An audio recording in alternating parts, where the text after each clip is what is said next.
மோடியுடைய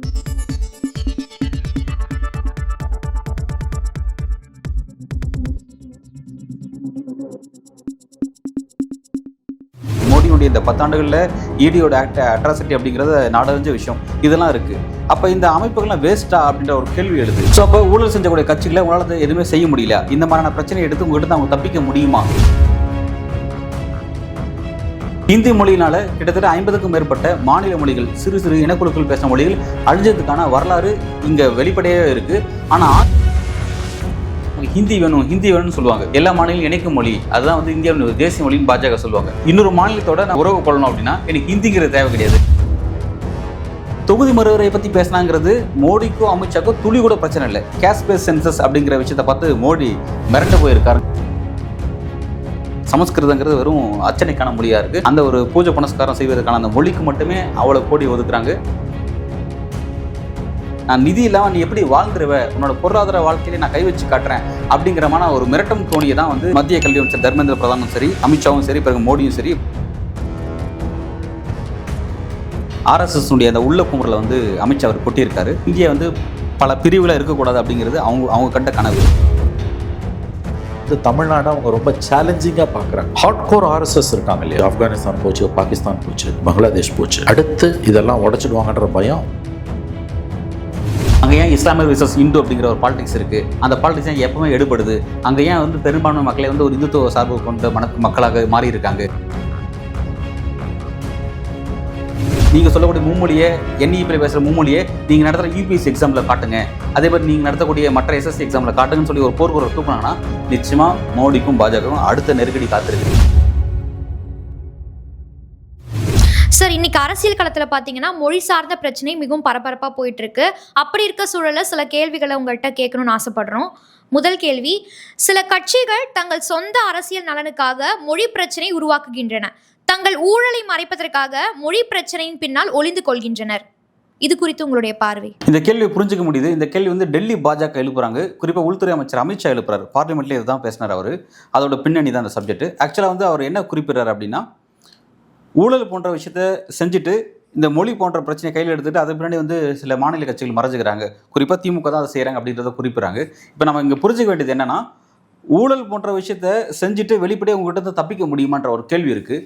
ஏன்னா அது போன்ற விஷயத்தை கட்டுப்படுத்துறதுக்காக தான் நீங்கள் வந்து IT வச்சுருக்கீங்க, CBI வச்சுருக்கீங்க, என்ஃபோர்ஸ்மெண்ட் டைரக்டரேட். அதாவது மோடியுடைய இந்த 10 ஆண்டுகளில் இடியோட அட்ராசிட்டி அப்படிங்கிறது நாடறிஞ்ச விஷயம். இதெல்லாம் இருக்குது. அப்போ இந்த அமைப்புகள்லாம் வேஸ்டா அப்படின்ற ஒரு கேள்வி எழுது. ஸோ அப்போ ஊழல் செஞ்சக்கூடிய கட்சிகளை உங்களால் எதுவுமே செய்ய முடியல, இந்த மாதிரியான பிரச்சனையை எடுத்து உங்கள்கிட்ட அவங்க தப்பிக்க முடியுமா, அந்த அளவுக்கு நீங்களாம் பலவீனமாக இருக்கீங்களா, டெல்லி அரசு பலவீனமாக இருக்கா அப்படின்ற ஒரு கேள்வி அங்கே எழுப்ப வேண்டியதாக இருக்குது. அது மட்டும் இல்லாமல் இந்த கடந்த 10 ஆண்டுகளில், அதாவது குறிப்பாக 2019 24 மோடியுடைய இந்த 2.0 பார்த்தீங்கன்னா ஊழல் அப்படிங்கிறது வந்து சில மாநில கட்சிகள் ஊழல் செய்யணுங்கிறத டெல்லி பாஜக விரும்புகிறாங்க. குறிப்பாக வந்து ஏன்னா அந்த ஊழலை வந்து ரொம்ப அழகாக தங்களுடைய அரசியல் எதிர்காலத்துக்கு பயன்படுத்துகிறாங்க. ஊழல் செய்கிறது மூலமாக தான் ஒரு கட்சியை வந்து பேரம் பேச முடியுது, கூட்டணி அமைக்க முடியுது, பிறகு பார்த்தீங்கன்னா வந்து கட்சியை உடைக்க முடியுது, ஒரு மாநிலத்துடைய ஆட்சியை மாற்றி அமைக்க முடியுது. அப்போ வந்து மாநில கட்சிகள் ஊழல் செய்வதை தான் பாஜக விரும்புகிறாங்க. அந்த ஒரு அடிப்படையில் தான் அதை கடந்த காலத்தில் செஞ்சதன் காரணமாக தான் இன்றைக்கி தமிழ்நாட்டில் இருக்கக்கூடிய பிரதான எதிர்க்கட்சி அதிமுக பாஜகவை எதிர்த்து ஃபைட் பண்ண முடியாமல் அவங்களுடைய சொல்லுக்கு இணங்கி அரசியல் செய்யக்கூடிய நெருக்கடிக்கு தள்ளப்பட்டிருக்காங்க அப்படிங்கிறது நாடறிஞ்ச விஷயமா இருக்குது. ஸோ இப்போ ஊழல் போன்ற விஷயத்தெல்லாம் மறைக்கிறதுக்கு இந்த மாதிரியான பிரச்சனை எடுத்து தப்பிக்க முடியுமா, அதுக்கான வாய்ப்புகள்லாம் இந்திய அரசில் இருக்கா அப்படின்ற ஒரு கேள்வி நமக்கு எழுது. இந்தி மொழி பிற மொழிகளுக்கு போட்டி கிடையாது, மாறாக அது நண்பன் அப்படின்னு சொல்கிறாங்க. இதை நீங்கள் எப்படி பார்க்குறீங்க சார்? இந்தி மொழி வந்து மற்ற மொழிகள் போட்டி கிடையாதுன்னு சொல்லவே முடியாது. இந்தி மொழி தான் இந்தியாவில் இருக்கக்கூடிய மற்ற ஏனைய மொழிகள் மீதான ஆதிக்கம் செலுத்தக்கூடிய ஒரு மொழியை உருவாகிருக்கு. ஒரு காலத்துக்கு முன்பு ஆதிக்கம் செலுத்தக்கூடிய மொழியாக ஆங்கிலம் இருந்தது. இன்றைக்கு வந்து அது அஃபிஷியல் தேவையாயிடுச்சு. அந்த இடத்துக்கு ஹிந்தியை நகர்த்துறதுக்காக வந்து இந்திய அரசு, டெல்லி அரசு விரும்பிட்டு இருக்காங்க அப்படிங்கிறத பார்க்க வேண்டியதாக இருக்குது. ஏன்னா ஆங்கிலம் வந்ததுனால மற்ற இங்கே இருக்கக்கூடிய சின்ன சின்ன மொழிகள் அழிஞ்சதுக்கான எவிடன்ஸ் எதுவும் இல்லை. ஆனால் வந்து ஹிந்தி வந்ததுனால அழிஞ்சதுக்கான வரலாறு வந்து ராஜஸ்தானில் பார்க்கலாம், குஜராத்தில் பார்க்கலாம், உத்தரப்பிரதேஷ், மத்திய பிரதேஷ், பீகார் போன்ற மாநிலங்களில் பல்வேறு மொழிகள், அந்த மாநிலத்தில் இருக்கக்கூடிய சின்ன சின்ன மொழிகள், சின்ன சின்ன இனக்குழுக்கள் பேசிட்டு இருந்த மொழியெல்லாம் அழிஞ்சிருச்சு. அடிப்படையில் பார்த்தீங்கன்னா ஹிந்தி மொழியும் இங்கே இருக்கக்கூடிய மற்ற மாநில அந்த மக்கள் பேசக்கூடிய இயல்பான மொழியும் பார்த்தீங்கன்னா சாரம்சம், அதோட எழுத்து வடிவம் ஒரே மாதிரி இருக்குது. அதனால தான் வந்து அந்த மொழியை அழிச்சிட்டு அந்த இடத்துல ஈஸியாக இதை ரீப்ளேஸ் பண்ண முடிஞ்சிச்சு. ஹிந்தி மொழியினால கிட்டத்தட்ட 50க்கும் மேற்பட்ட மாநில மொழிகள், சிறு சிறு இனக்குழுக்கள் பேசுகிற மொழிகள் அழிஞ்சதுக்கான வரலாறு இங்கே வெளிப்படையாக இருக்குது. ஆனால் ஆங்கிலம் அந்த இடத்துல ரீப்ளேஸ் பண்ணல. அந்த மாதிரி வந்து ஏன்னா ஆங்கிலமும் இங்கே இருக்கக்கூடிய சின்ன மொழிகளும் பார்த்தீங்கன்னா பார்த்தீங்கன்னா அடிப்படையிலேயே வந்து உருவத்திலே வேறுபட்டிருக்கு. ஸோ அப்போ வந்து அதை இது மேலே ஆதிக்கம் செலுத்த முடியல அப்படிங்கிறதான் வந்து நம்ம இந்த 2 விஷயத்தையும் பிரித்து பார்க்க வேண்டியதாக இருக்குது. ஸோ வந்து அப்போ இந்த இடத்துல வந்து ஹிந்தி மொழி வந்து இங்கே இருக்கக்கூடிய மொழிகளுக்கு நண்பன் கிடையாது, மாறாக அதை அழிக்கக்கூடிய, அதன் மீது ஆதிக்கம் செலுத்தக்கூடிய ஒரு மொழியாக தான் இருக்குது அப்படிங்கிறத நம்மளால் இங்கே புரிஞ்சிக்க முடியுது. இந்திய மொழிகள் தொடர்பாக உருவாக்கப்பட்டிருக்கும் புதிய துறை என்ன? ஒரு முக்கியமான துறையை வந்து அண்மையில் வந்து உள்துறை அமைச்சர் அமித்ஷா வந்து உருவாக்கியிருக்கிறார். அவர் தான் அதை டிக்ளேர் பண்ணியிருக்கிறார். மோடி உருவாக்கியிருக்கிறாருன்னு சொல்லியிருக்காரு. அவர் தான் டிக்ளேர் பண்ணுறாரு. உள்துறை அமைச்சகத்தின் கீழே இருக்கக்கூடிய அலுவல் மொழிகளுக்கான இந்த துறையின் கீழே இந்த துறையை உருவாக்கியிருக்காங்க. இது இந்திய மொழிகளுக்கான துறை என்ற அடிப்படையில் இது உருவாக்கியிருக்காங்க. இதோட ரோல் என்ன அப்படிங்கிறத ரொம்ப அழகாக எக்ஸ்பிளைன் பண்ணுறாரு. இது ரொம்ப முக்கியமான ஒரு டைமென்ஷன். அமித்ஷா கிட்ட உள்துறை அமைச்சகத்தில் ஏற்பட்ட ஒரு முக்கியமான பொலிட்டிக்கல் டைமென்ஷன் தான் இந்த பிரச்சனை.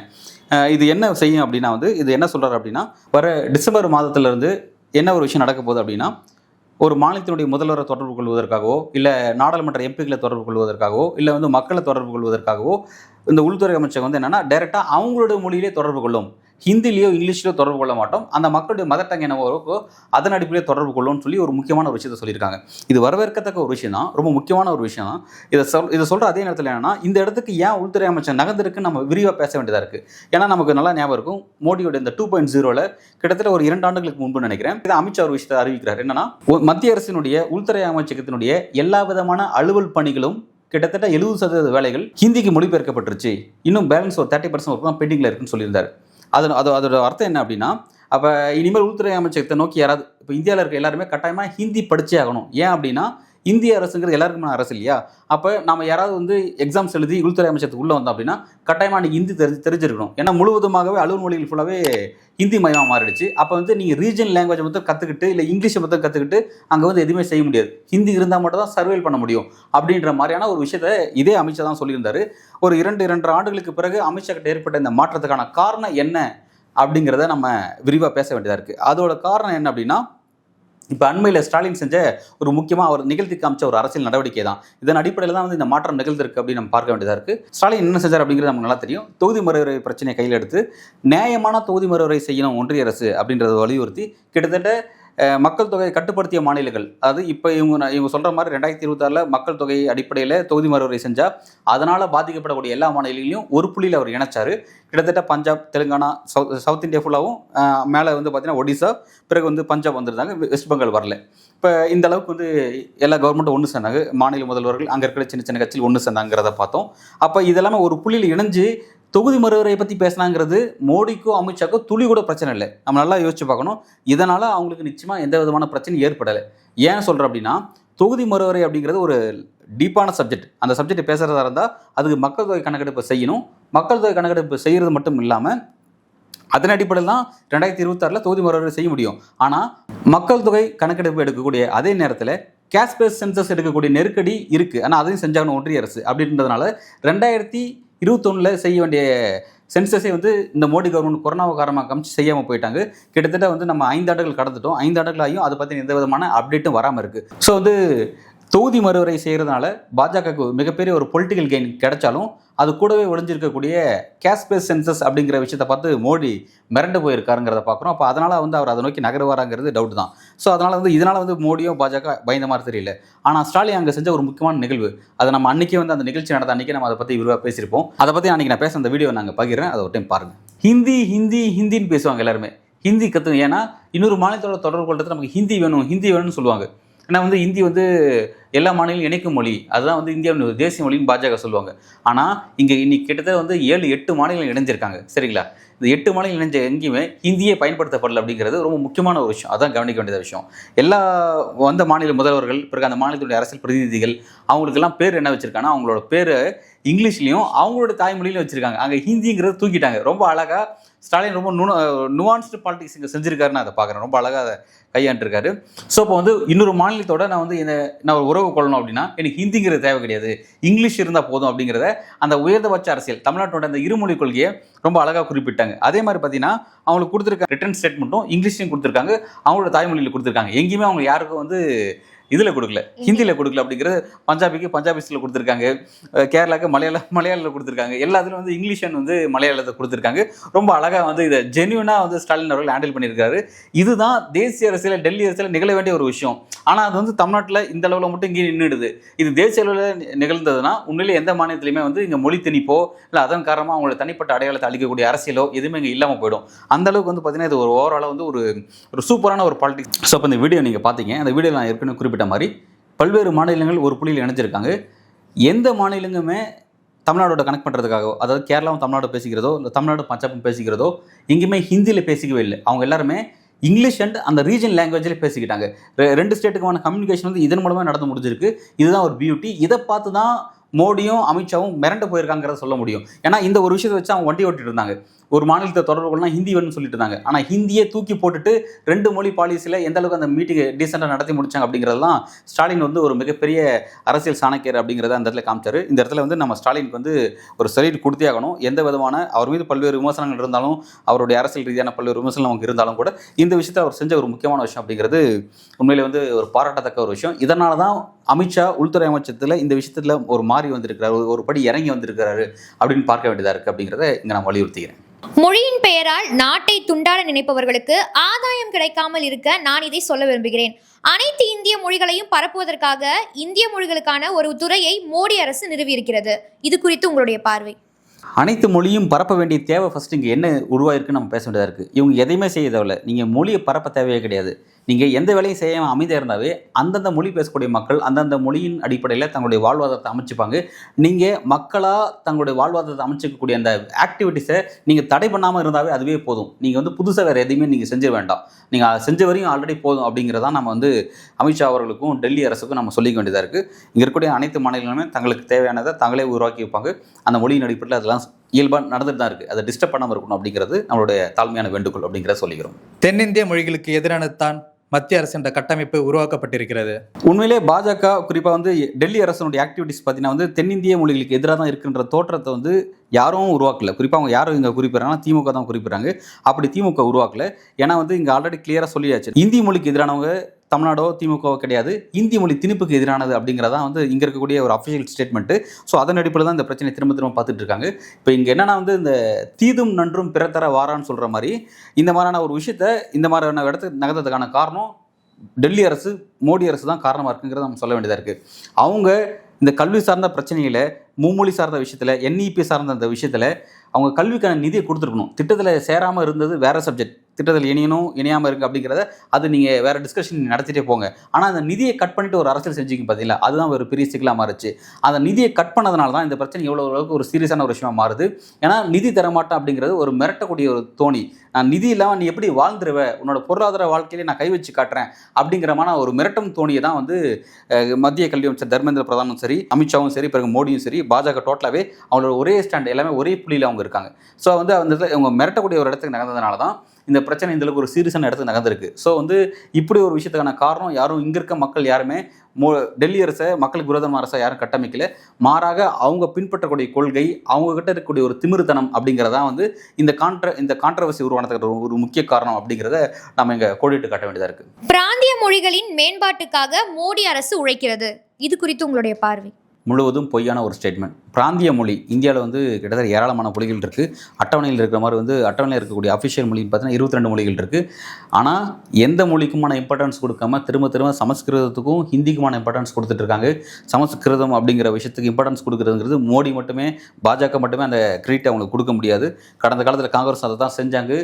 ஏன்னா இப்போ இந்த பாஜக நோக்கி கேள்வி கேட்கும்போது அவங்க திரும்ப காங்கிரஸை கை கட்டுறாங்க.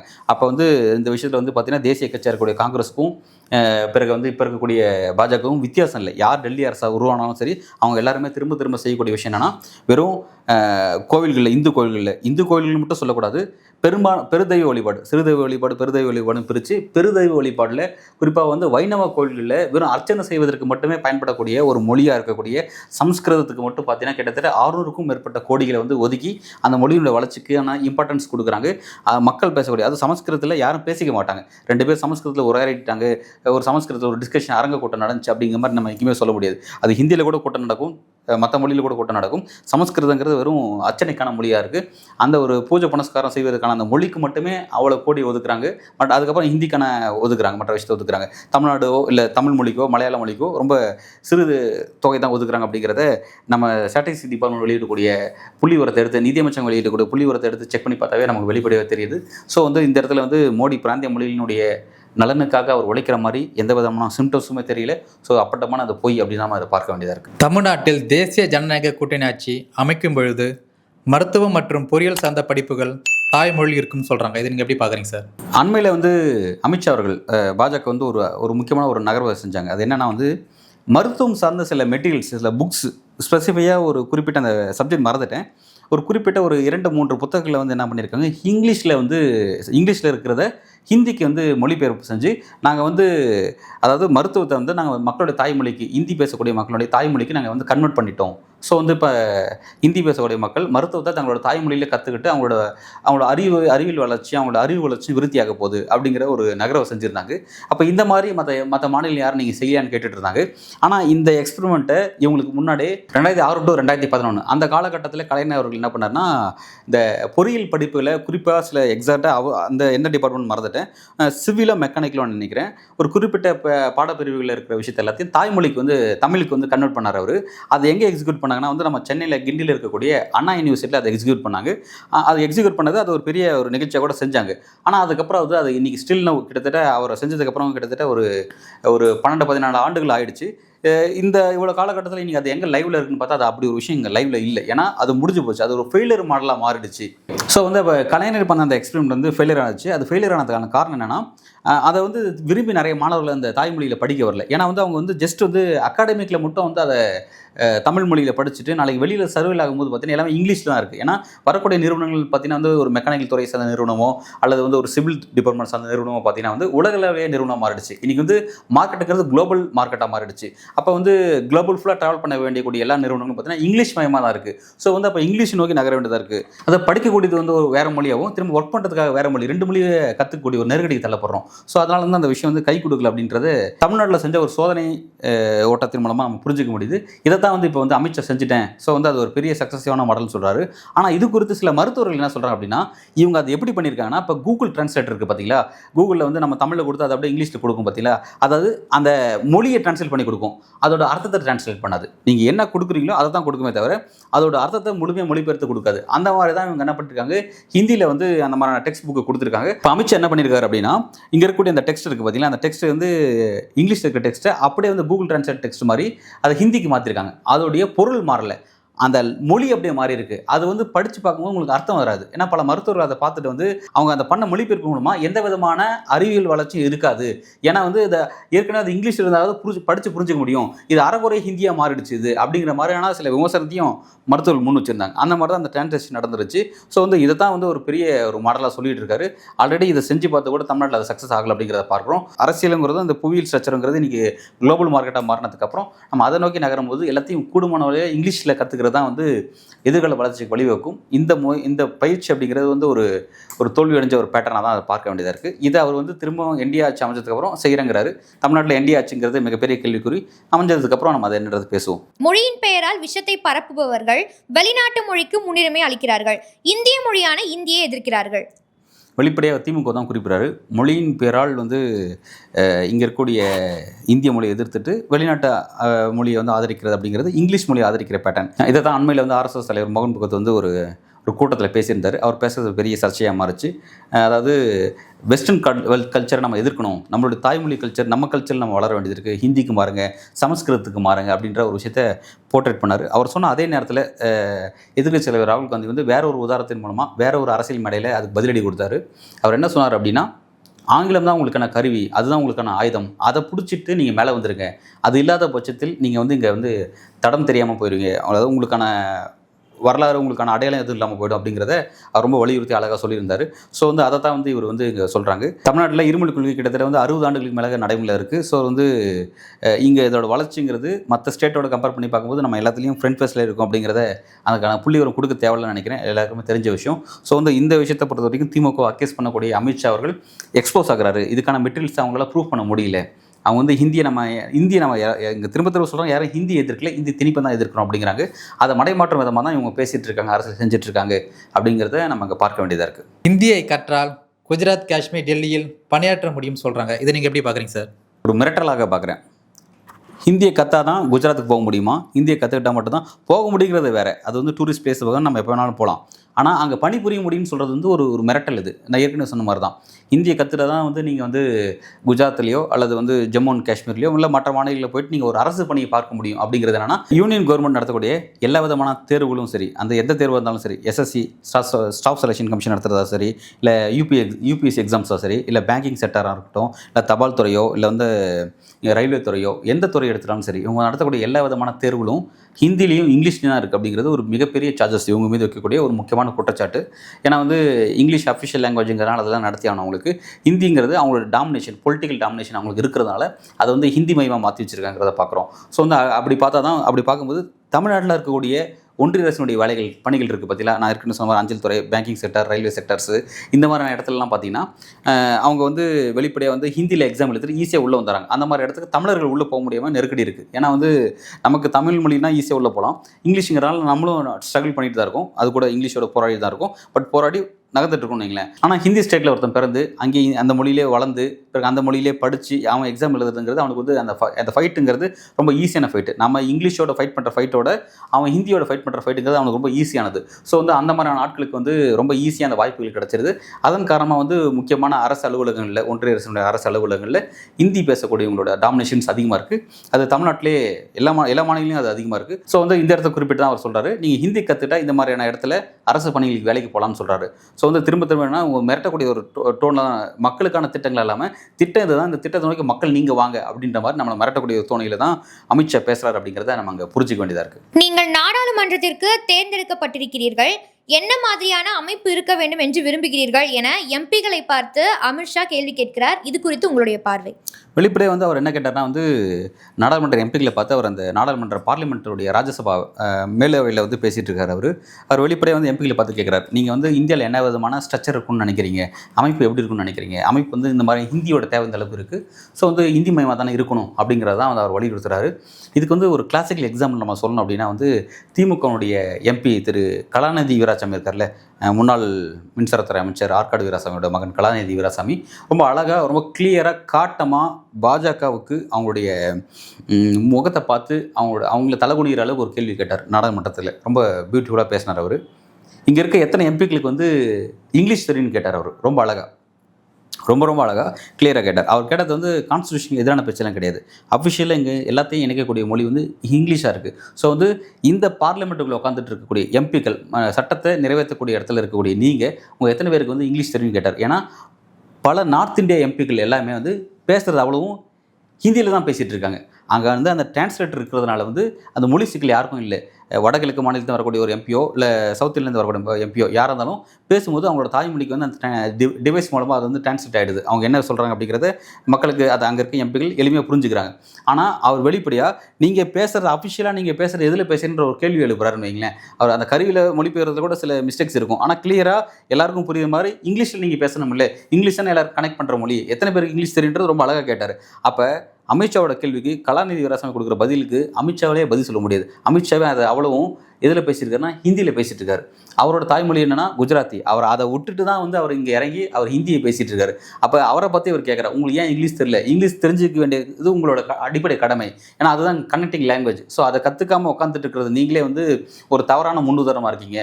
நீங்களே இந்த ஸ்ட்ரக்சரை வந்து டிஸ்டர்ப் பண்ணிட்டீங்க, இந்த ஸ்ட்ரக்சரை நீங்களே உடச்சிருக்கீங்க அப்படிங்கிறத தான் வந்து அவர் கிளியராக அவர் அங்கே வச்சிருக்காரு. அப்படிங்கிறத நம்ம பார்க்க வேண்டியதாக இருக்குது. மொழியின் பெயரால் நாட்டில் ஏராளமான பிளவுகள் நடந்து விட்டது, இனி அது போன்று நிகழக்கூடாதுன்னு சொல்கிறாங்க. இது எப்படி பார்க்குறீங்க சார்? ரொம்ப ஒரு முக்கியமான ஒரு கேள்வி. ஆர்எஸ்எஸ்னுடைய அந்த உள்ள குமுறலை வந்து அமித்ஷா அவர் கொட்டியிருக்காரு. ஏன்னா வந்து இந்தியா வந்து பல பிரிவில் இருக்கக்கூடாது அப்படிங்கிறது அவங்க கண்ட கனவு. ஃபர்ஸ்ட் ஆஃப் ஆல் இந்த இந்தியா எப்படி உருவாச்சுங்கிறத அவங்க பேச வேண்டியதாக இருக்குது.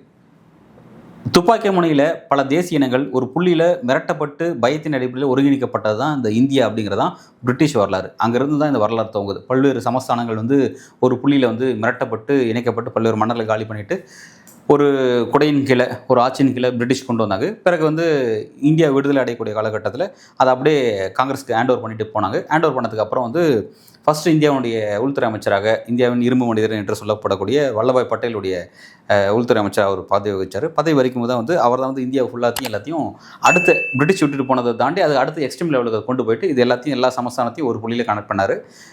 எக்ஸப்ட் ஜம்மு அண்ட் காஷ்மீருக்கு தான் 370ங்கிற ஒரு அந்தஸ்து கொடுத்து அதை இணைச்சிக்கிட்டாங்க. அப்படிங்கிற மற்ற எல்லாத்துக்கும் எந்த விதமான சிறப்பு அந்தஸ்தும் கிடையாது. இன்னும் கூட வடகிழக்கு மாநிலங்களுக்கு ஒரு சில சிறப்பு அந்தஸ்து அந்த நிலத்தை பாதுகாக்கணுங்கிறதுக்காக கொடுத்தாங்க. தென் மீன்வெல் பார்த்தீங்கன்னா எல்லாமே வந்து ஒரு புள்ளியில் வந்து ஒரு மிரட்டப்பட்டு இணைக்கப்பட்ட பிரிட்டிஷோட விஷயத்தை தான் அப்படியே டேக் ஓவர் பண்ணிவிட்டு இந்திய அரசு இதனால் வரைக்கும் கொண்டு வந்தாங்க. ரொம்ப ஒரு முக்கியமாக நம்ம இந்த விஷயத்தை எப்படி பேச வேண்டியதுன்னா, மொழிவாரி மாநிலங்கள் 1956களில் பிரிக்கப்படாமல் இருந்ததுதான். ஒருவேளை பிரிக்கப்படாமல் ஆர்எஸ்எஸ்னுடைய ஆசைக்கு உட்பட்டு பாஜகவுடைய ஆசைக்கு விருப்பத்துக்கு உட்பட்டு அப்படி பிரிக்கப்படாமல் போயிருந்துச்சுன்னா சோவியத் யூனியன் சிதறண்டு போன மாதிரி எப்போவோ வந்து ஒன்றும் இல்லாமல் போயிருக்கும் இந்தியா அப்படிங்கிறது. பல பிரிவில் சுக்குநூறு உடஞ்சி போயிருக்கும். ஏன்னா பிரிட்டிஷ் வந்து இதை நீண்ட காலமாக ஒரு புள்ளியில் இணைச்சான். பிரிட்டிஷ் வந்து கிட்டத்தட்ட வந்து 200-300 ஆண்டுகளாக வந்து இந்த பகுதியை பிரிட்டிஷ், பிரெஞ்சு, டச்சு எல்லாருமே ஆட்சி செஞ்சுட்டு இருந்தாங்க. அவ்வளோ ஆண்டு காலத்துலேயும் பார்த்தீங்கன்னா வந்து இந்த மக்களுடைய உணர்வுபூர்வமாக இருக்கிற அந்த மொழியில் அவன் எதுவும் கை வைக்கல. ஏன்னா வந்து அவன் இது இணைச்சதே பார்த்தீங்கன்னா வந்து ஒரு நூலிலையில் ரொம்ப மெலிதாக இணைக்கப்பட்டதான். இது அவ்வளோ ஒரு மிரட்டலுக்கு உட்பட்டு மற்ற எல்லா விஷயங்களும் இருந்தாலும் ஒரு ஒரு மெலிதான ஒரு நூலில் இணைக்கப்பட்டதான். இன்றைக்கி இருக்க இந்தியா வந்து ஒட்டுமொத்தமாக இந்தியன்ற உணர்வு இங்கே எத்தனை பேருக்கு இருக்குன்றதை அவங்க பேச வேண்டியதாக இருக்குது. ஏன்னா வந்து இப்போ அந்த இடத்துல அந்த அவையில் அமித்ஷா பேசின பேச்சை நம்ம எடுத்து பேச வேண்டியதாக இருக்குது. அமித்ஷா வந்து உள்துறை அமைச்சராக இருக்கிறதுனால அவரோட அமைச்சகத்தின் கீழே இருக்க இந்தியன் பாதுகாப்பு எப்படி இருக்குன்னு சொல்லிட்டு விளக்கத்தை அங்கே கொடுத்தாரு, பார்லிமெண்ட்டில் கொடுத்தாரு.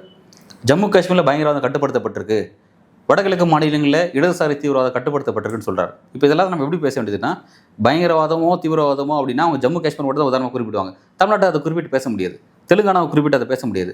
அதே மாதிரி இடதுசாரி தீவிரவாதம் குறிப்பிட்டு பேசுகிறதா இருந்தால் வடகிழக்கு அவங்க பேசுவாங்க, சத்தீஸ்கர், ஜார்க்கண்ட் போன்ற பகுதியில் குறிப்பிட்டு பேசுவாங்க. அதை ஏன் இந்தியாவுக்கும் சொல்லி பேச முடியாது. ஏன்னா ஒவ்வொரு பகுதியிலும் இங்கே இருக்கக்கூடிய அரசியல் தன்மை, பொலிட்டிக்கல் சினாரியோ பார்த்தீங்கன்னா ஒவ்வொரு பகுதியும் ஒவ்வொரு மாதிரி இருக்கும்.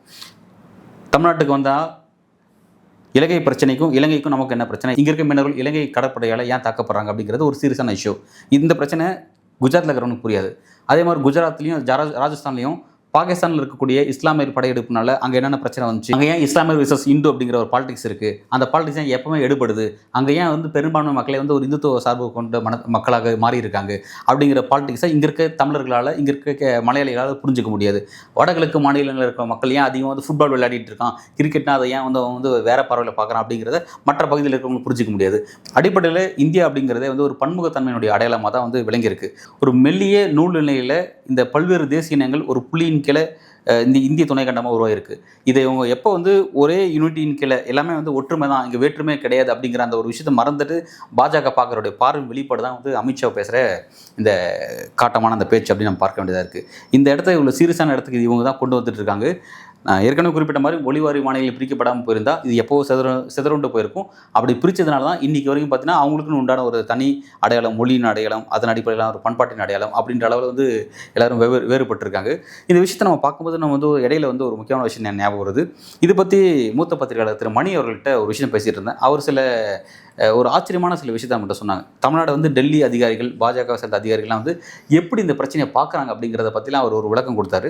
அது என்னன்றதை பார்த்துருவோம். இந்த தமிழ்நாடு அவங்க ரொம்ப சேலஞ்சிங்காக பார்க்குறாங்க. அவங்களுக்குள்ள ஒரு பயம் இருக்குது. நான் இன்னொன்று சொல்லிடுவேன். ஹார்ட்கோர் ஆர்எஸ்எஸ் இருக்காங்க இல்லையா, ரொம்ப டெடிகேட்டட் ஆர்எஸ்எஸ் இருக்கான். அவன் அன்கரப்ட் பர்சனலி, தனிப்பட்ட முறையில் அவன் வந்து காசு வாங்க மாட்டான். அவன் சித்தாந்தத்துக்காக இருப்பான். இதே பிஜேபி கவர்மெண்ட் வந்து பிஜேபியில் போய் காசு சம்பாதிச்சு தனிப்பட்ட முறையில் லாபங்களை பார்க்குறான், அதெல்லாம் செய்ய மாட்டான். அவன் அந்த சித்தாந்தத்துக்காக இருப்பான். பெரிய வசதியான குடும்பங்கள் வந்திருப்பான், பெரிய படிப்பு படிச்சிருப்பான். அவன் ஒரு கோடிக்கணக்கான ரூபாய் சம்பளம் வாங்குறவன் அந்த வேலையை உதறிட்டு இந்த சித்தாந்தத்துக்காக வருவான். அவங்க உட்பட நான் சொல்கிறேன், ஆர்எஸ் நல்ல நுட்பமாக கவனிக்கணும். அந்த ஆர்எஸ்எஸ்ஸுக்குள்ளே இருக்கக்கூடிய அந்த மனிதர்களிடம், அந்த சித்தாந்த பின்புலம் கொண்ட மனிதர்களிடம் இருக்கக்கூடிய அவர்கள் அளவில் ஒரு உண்மையான அச்சம், தமிழ்நாடு ஏதாவது ஒரு கட்டத்தில் தமிழ்நாடு, பஞ்சாப், ஜம்மு காஷ்மீர் தனியாக போகும். இது வந்து ஏற்கனவே 200 ஆண்டுகளுக்கு முன்பு ஆப்கானிஸ்தான் வரைக்கும் இருந்த இந்தியா, இந்த பக்கம் இது வரைக்கும் மியான்மார் வரைக்கும் இருந்த இந்தியா வந்து எப்படி துண்டாடி சிரித்து போச்சோ, ஆப்கானிஸ்தான் போச்சு, பாகிஸ்தான் போச்சு, பங்களாதேஷ் போச்சு, அந்த மாதிரி ஃபர்தராக இது துண்டாடப்படும். அப்படின்னா அதை நம்ம தடுத்தே தீரணும். அதற்கு நம்ம வந்து தலைமுறைக்கு அவன் அடுத்த ஜென்ரேஷனுக்கு ஒர்க் பண்ணுறான். இந்த ஆண்டு அவர்களுடைய 100ஆண்டு விழா இல்லையா? இன்றைக்கி மோடி இந்த கவர்மெண்ட் வந்திருக்குது, 10 வருஷமாக இப்படி ஆள்றாங்கன்னா இந்த இடத்துக்கு வரத்துக்கு அவங்களுக்கு 100 வருஷம் ஆயிருக்கு. அவங்களோட இந்த அச்சம் இருக்குல்ல, அவங்க அளவில் பார்த்திங்கன்னா அது ரொம்ப ஆழமான அச்சம். அவன் நம்புகிறான். ஏன்னா 200 வருஷத்துக்கு முன்னால் 300 வருஷத்துக்கு முன்னால் இந்த பாரதம் என்பது பாரத வருஷம் தான் அவன் சொல்கிறான். பாரத வருஷே பரத கண்டேன்வான். இது பரத கண்டம் தான். இது நீங்கள் வந்து வெள்ளக்காரன் வந்து இந்தியான்னு பேர் அழிச்சாலுமே வந்து பாரத வருஷே பரத கண்டே. இது வந்து தமிழ்நாட்டிலேருந்து கன்னியாகுமரியிலேருந்து காஷ்மீரை தாண்டி ஆப்கானிஸ்தான் வரைக்கும் போகுது, ஈரான் வரைக்கும் இது கூட போகுதுன்னுவாங்க. இந்த பக்கம் மியான்மார் வரைக்கும் போகுது, நீ சொன்ன மாதிரி பங்களாதேஷ் வரைக்கும் போகுது. இதுதான் ஒரு காலத்தில் இருந்த பரத கண்டம். ஒரு தலை போச்சு, ஆப்கானிஸ்தான் போச்சு, பாகிஸ்தான் போச்சு, பங்களாதேஷ் போச்சு. அடுத்து இதெல்லாம் உடச்சிடுவாங்கன்ற பயம் அவங்களுக்கு உண்மையிலேயே இருக்குது. ஸோ வந்து இப்போ இந்த ஓவரால் இந்த பிரச்சனையை நம்ம பார்க்கும் பொழுது நமக்கு ஒரு விஷயம் புரிஞ்சுக்க முடியுது. இந்த பிரச்சனைலாம் எங்கேருந்து டிபேட்டபிள் சப்ஜெக்டாக மாறுச்சுன்னா, தமிழ்நாட்டுக்கு கல்விக்காக கொடுக்க வேண்டிய நிதி அதை கொடுக்க மறுத்ததுனால வந்த பிரச்சனை. அதனால் வந்து இருமொழி கொள்கை தூக்கி பிடிச்சாங்க, மும்மொழி கொள்கை எதிர்ப்புன்ற விஷயத்தில் நின்னாங்க. அதோட காட்டமான டிஸ்கஷனில் டீலிமிட்டேஷன் வரைக்கும் அந்த சப்ஜெக்ட் நடந்துச்சு.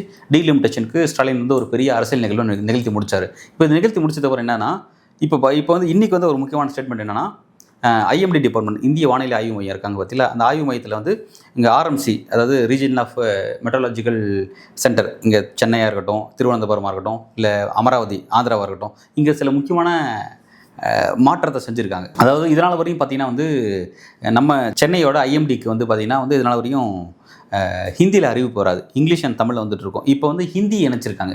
இதை பற்றி வானிலை ஆய்வு மையத்தினுடைய தலைவர் அமுதா என்ன சொல்கிறாங்கன்னா, இது 2024 அக்டோபரில் கொண்டு வந்தது, இப்போ நாங்கள் இது கொண்டு வரல அப்படின்ற ஒரு விளக்கத்தை கொடுக்குறாங்க. அதே மாதிரி இதே நேரத்தில் இன்றைக்கி தமிழ்நாட்டில் வந்து இன்றைக்கி ஹிந்தியை ஆட் பண்ணியிருக்காங்க. இதே நேரத்தில் வந்து பார்த்திங்கன்னா ஆந்திராவுக்கு தெலுங்கையும் ஆங்கிலத்தையும் இணைச்சிருக்காங்க அப்படிங்கிறது ஒரு முக்கியமான ஒரு விஷயம். அப்போ இதனால் வரையும் அந்த தெலுங்கு மொழி தாய்மொழியிலே ஆந்திராவில் வழங்காமல் வந்திருக்காங்க அப்படிங்கிறது ஒரு முக்கியமான விஷயம். அதே மாதிரி கேரளாவுக்கு ஆங்கிலத்தை கூடுதலாக இணைச்சிருக்காங்க. அப்போ கேரளா ஆல்ரெடி வந்து மலையாளத்துலேயும் பிறகு வந்து ஹிந்தியில் இருந்திருக்கு, அதில் இப்போ இங்கிலீஷ் ஆட் பண்ணியிருக்காங்க. இப்போ இந்த மாதிரி தான் இப்போ தான் இவங்க இந்த மும்மொழி பாலிசிக்கே கொண்டு வராங்க. சவுத்தில் வந்து மும்மொழி இருக்குது பாருங்கள். அதுக்கு எக்ஸாம்பிள் பார்த்தீங்கன்னா வந்து ஐஎம்டியினுடைய ரீஜன்ஸ், சென்னை ரீஜன்ஸை பாருங்கள், அமராவதி ரீஜன்ஸை பாருங்கள், திருவனந்தபுரம் ரீஜன்ஸை பாருங்கள், 3 மொழி பின்பற்றுறோம் அப்படிங்கிறாங்க.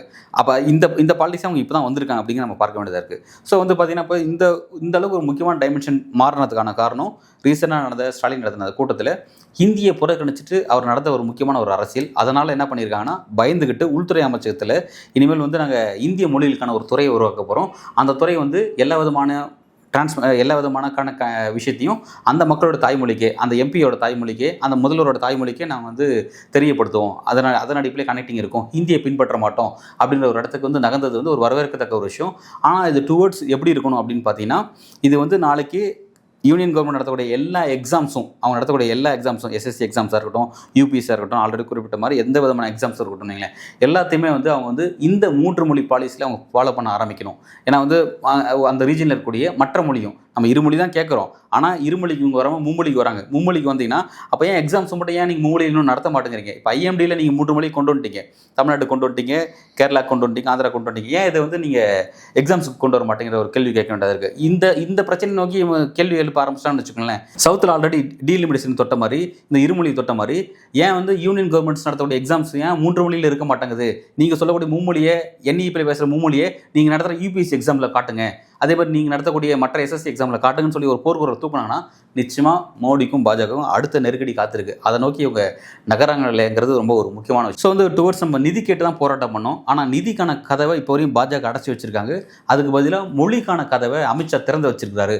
அதுவும் குறிப்பாக உள்துறை அமைச்சகத்தில் மட்டும் தான் திறந்து வச்சிருக்காரு. இன்னும் நிதித்துறையில் திறக்கணும், வெளியுறவுத்துறை திறக்கணும், இந்த மாதிரி பல துறைகள், மக்களோட கண்கரன் பட்டியலில் இருக்கக்கூடிய கல்வித்துறை, மனிதவள மேம்பாட்டுத்துறை எல்லாத்துலேயும் மும்மொழிக்கான விஷயத்தை திறந்து வைக்க வேண்டியது இருக்குது அப்படின்னு அதையும் நம்ம வலியுறுத்த வேண்டியது இருக்குது. அதை நோக்கி திறக்கிறாங்கிறத நம்ம பொறுத்து தான் பார்க்கணும்.